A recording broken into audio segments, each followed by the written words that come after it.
അടുത്തത് Pedigree അനാലിസിസിൻ്റെ uses.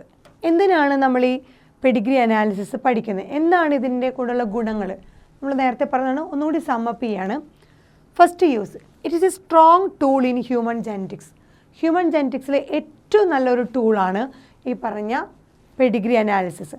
നമുക്കൊരു particular ട്രെയ്റ്റിനെ അല്ലെങ്കിൽ ഡിസീസിനെ, എബ്നോർമാലിറ്റിനെ കുറിച്ച് പഠിക്കാനുള്ള ഏറ്റവും നല്ലൊരു സ്ട്രോങ് ടൂളാണ് ഹ്യൂമൻ ജെനറ്റിക്സിൽ കാണുന്ന ഈ പറഞ്ഞ പെഡിഗ്രി അനാലിസിസ്. സോ ജനറ്റിക്കലി എന്തൊക്കെ ഡിസീസുകൾ, എന്തൊക്കെ ട്രെയ്റ്റുകൾ എങ്ങനെയാണ് പാസ് ഓവർ ചെയ്യുന്നത് മനസ്സിലാക്കാൻ ഏറ്റവും നല്ലൊരു ടൂളായിട്ട് നമുക്ക് പെഡിഗ്രി അനാലിസിസിനെ ഉപയോഗിക്കാം.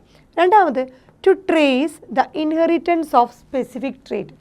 ഒരു സ്പെസിഫിക് ട്രെയ്റ്റ്, നമ്മൾ പറഞ്ഞ അബ്നോർമാലിറ്റി ആവാം, അല്ലെങ്കിൽ ഒരു ഡിസീസ് ആവാം, അങ്ങനെ ഒരു സ്പെസിഫിക് ട്രെയ്റ്റ് എങ്ങനെയാണ് parents to next generation, grand parents or parents and ഇപ്പോഴുള്ള ജനറേഷൻ എങ്ങനെയാണ് ആ പെർട്ടിക്കുലർ ആയിട്ടുള്ള അല്ലെങ്കിൽ സ്പെസിഫിക് ആയിട്ടുള്ള ട്രെയ്റ്റ് പാസ് ചെയ്യണത്, അല്ലെങ്കിൽ ഇൻഹെറിറ്റൻസ് എങ്ങനെയാണ് അതിൽ നടക്കണതെന്ന് മനസ്സിലാക്കാൻ നമുക്കൊരു പെഡിഗ്രി ചാർട്ട് എടുത്ത്, ഒരു ഫാമിലി ട്രീയുടെ ആ ഒരു പെഡിഗ്രി ചാർട്ട് എടുത്ത് നോക്കിക്കഴിഞ്ഞാൽ നമുക്ക് മനസ്സിലാവും ഒരു സ്പെസിഫിക് ട്രെയ്റ്റായ ഡിസീസോ അബ്നോർമാലിറ്റിയോ എങ്ങനെയാണ് ജനറേഷൻ ടു ജനറേഷൻ കൈമാറി വരുന്നത്, അല്ലെങ്കിൽ ഒരു ജനറേഷനിൽ ഉണ്ടാവുന്നു വേറൊരു ജനറേഷനിൽ ഉണ്ടാവുന്നില്ല, എങ്ങനെയാണെന്ന് നമുക്കൊരു പെഡിഗ്രി അനാലിസിസിലൂടെ വരും. So inheritance pattern of specific trait, ഓരോ ട്രെയ്റ്റിൻ്റെയും ഇൻഹെറിറ്റൻസ് പാറ്റേൺ എങ്ങനെയാണെന്ന് മനസ്സിലാവും.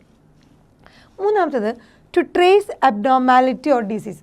ഒരു പെർട്ടിക്കുലർ അബ്നോർമാലിറ്റി, ഒരു പെർട്ടിക്കുലർ ഡിസീസ് നമുക്ക് കറക്റ്റായിട്ട് ട്രേസ് ചെയ്യാനായിട്ട് ഒരു പെഡിഗ്രി ചാർട്ട് എടുത്ത് നോക്കിക്കഴിഞ്ഞാൽ, സോ പെഡിഗ്രി അനാലിസിസിലൂടെ ആ ഫാമിലിയിൽ ആ ഒരു പെർട്ടിക്കുലർ അബ്നോർമാലിറ്റി അല്ലെങ്കിൽ ഡിസീസ് നമുക്ക് പെട്ടെന്ന് തന്നെ നമുക്ക് ട്രേസ് ചെയ്യാനായിട്ട് പറ്റും.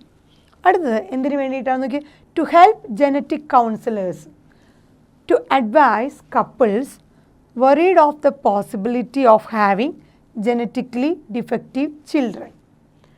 ജനറ്റിക്കലി ഡിഫക്റ്റീവ് ആയിട്ടുള്ള കുട്ടികൾ ഉണ്ടാവില്ലേ എന്ന് ഒരുപാട് വറി ചെയ്തിരിക്കുന്ന ചില കപ്പിൾസിന് ഒരു നല്ല അഡ്വൈസ് കൊടുക്കാനായിട്ട് കൗൺസിലേഴ്സ് ഉണ്ട്. അതാണ് ജനറ്റിക് കൗൺസിലേഴ്സ്.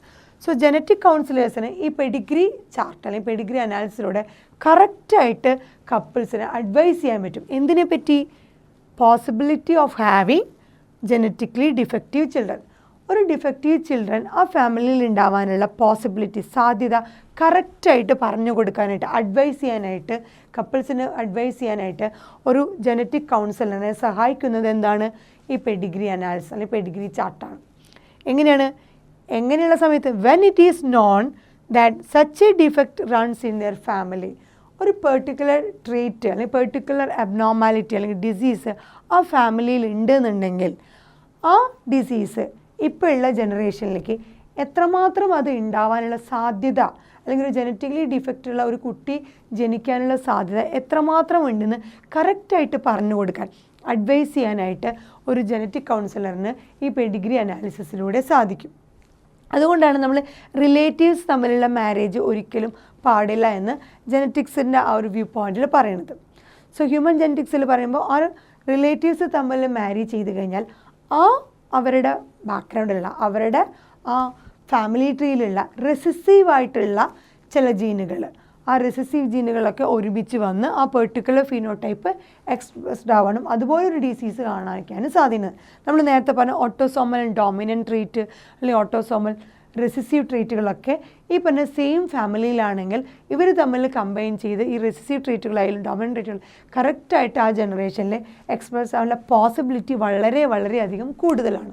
സോ അപ്പോൾ കപ്പിൾസിന് അത് അവോയ്ഡ് ചെയ്യാനുള്ള ഒരു പോസിബിലിറ്റി കൊടുക്കാൻ പറ്റും ഈ കൗൺസിലേഴ്സിന്.